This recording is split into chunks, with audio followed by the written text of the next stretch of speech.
Assalamualaikum dan hai murid-murid. Selamat datang ke kelas Bahasa Melayu tahun 3.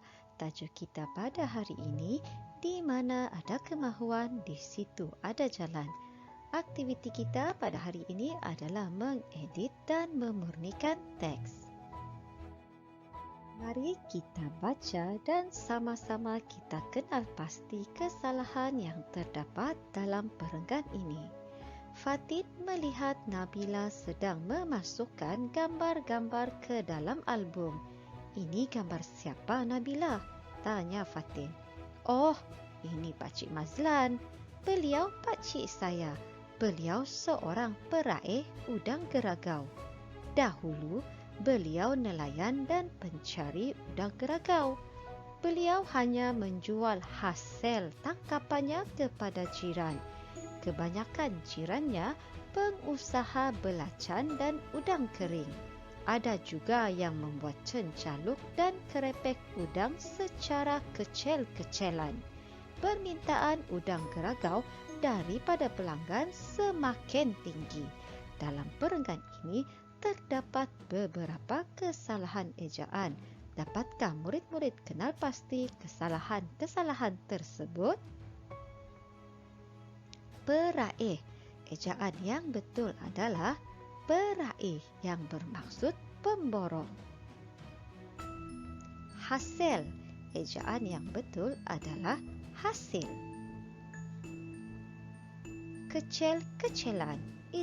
Ejaan yang betul adalah kecil-kecilan. Semakin. Ejaan yang betul adalah semakin. Kita teruskan dengan perenggan yang kedua. Dalam perenggan kedua ini terdapat beberapa kesalahan dari segi tanda baca. Mari sama-sama kita kenal pasti. Namun, beliau pernah menghadapi pelbagai cabaran. Hasil tangkapannya seringkali tidak dapat memenuhi permintaan pelanggan kerana penangkapan udang jenis ini bermusim. Namun begitu, beliau tidak pernah berputus asa. Beliau merebut peluang yang ada untuk mengatasi masalah itu. Apakah kesalahan tanda baca yang terdapat dalam perenggan ini? Yang pertama adalah tanda nokta yang sepatutnya diletakkan tanda koma. Seterusnya adalah kesalahan dari segi penulisan huruf besar. Selepas tanda nokta, huruf pertama bagi perkataan tersebut haruslah ditulis menggunakan huruf besar. Kesalahan ketiga, tanda koma yang mana sepatutnya adalah tanda nokta. Dan kesalahan terakhir, yang mana penulisan tanda soal sepatutnya adalah tanda nokta. Kita beralih kepada perenggan yang ketiga. Dalam perenggan ketiga ini terdapat beberapa kesalahan, iaitu kesalahan-kesalahan dari segi imbuhan. Mari sama-sama kita kenal pasti. Beliau mula membeli udang geragau daripada nelayan-nelayan lain. Kemudian, beliau menjual udang geragau kepada pengusaha belacan dan cencaluk.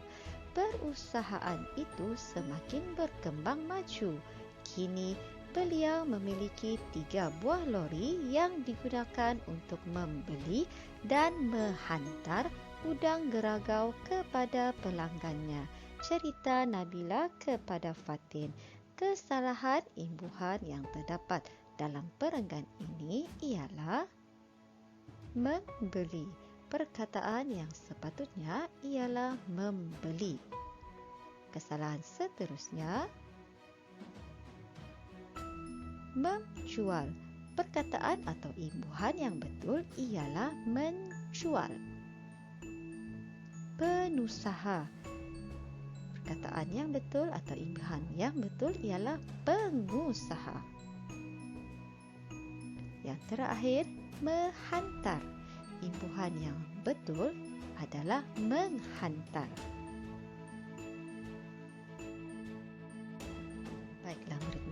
Kita teruskan kepada latihan di dalam buku aktiviti bahasa Melayu jilid 2. Arahannya ialah bulatkan kesalahan ejaan dan imbuhan serta lengkapkan tanda baca yang terdapat dalam petikan.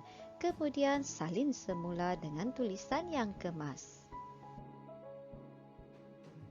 Imran ke pasar tani berhampiran dengan rumahnya. Dia mahu membeli kuih tradisional Melayu. Dalam perenggan ini, tidak terdapat apa-apa kesalahan. Ibu, kita beli kuih bakar di gerai sana.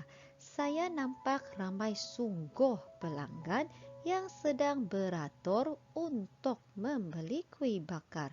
Tentu kuih bakar tersebut sedap rasanya, kata Imran. Terdapat beberapa kesalahan ejaan dalam perenggan ini.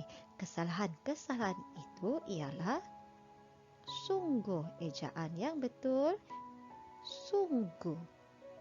Seterusnya, beratur, ejaan yang sepatutnya ialah beratur. Untuk, ejaan yang betul ialah untuk. Kuih, ejaan yang betul ialah kuih. Dan tersebut sepatutnya dieja sebagai tersebut. Baiklah, mari kita ke sana, ajak ibunya. Patutlah ramai pelanggan yang beratur, ibu. Penjual itu ialah usahawan ternama yang mengusahakan kuih tradisional. Saya ada membaca kisahnya dalam akhbar baru-baru ini. Jika ibu ingin tahu, beliau menjual lebih daripada 10 jenis kuih tradisional, kata Imran. Dalam perenggan ini terdapat beberapa kesalahan tanda baca. Kesalahan-kesalahan tersebut ialah tradisional, tanda koma, sepatutnya tanda baca yang sesuai ialah tanda nokta. Baru-baru adalah kata ganda penuh. Dalam kata ganda penuh sepatutnya terdapat tanda sengkang. Jika juga sepatutnya dimulakan dengan huruf besar. Beliau selepas tanda koma sepatutnya ditulis menggunakan huruf kecil. Imran yang terletak di hujung ayat sepatutnya digunakan tanda nokta, bukannya tanda koma.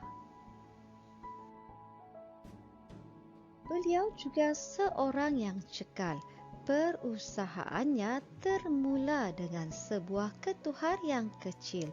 Pengeluaran kuihnya terhad.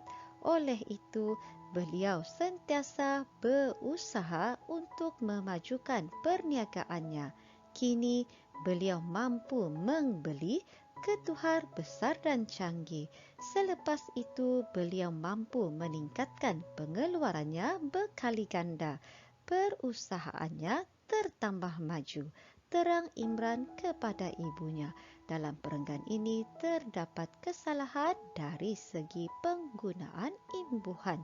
Apakah kesalahan-kesalahan itu? Termula, perkataan yang sepatutnya ialah bermula. Berusaha, perkataan yang betul dan sepatutnya ialah berusaha. Membeli, sepatutnya membeli. Berkali, yang betul ialah berkali. Dan tertambah, sepatutnya bertambah. Wah, bagusnya. Begitulah Imran. Kita perlu cekal dan gigih sekiranya ingin berjaya, kata ibunya. Baiklah murid-murid, selepas ini cikgu minta murid-murid salin semula petikan kuih tradisional pilihan ramai yang telah dibetulkan di dalam buku latihan masing-masing. Ingat ya, di dalam buku latihan masing-masing kerana ruang yang disediakan dalam buku aktiviti adalah tidak mencukupi. Sila salin semula dengan tulisan yang kemas. Sampai di sini sahaja pembelajaran kita pada hari ini. Tahniah, terima kasih dan kita jumpa lagi. Bye.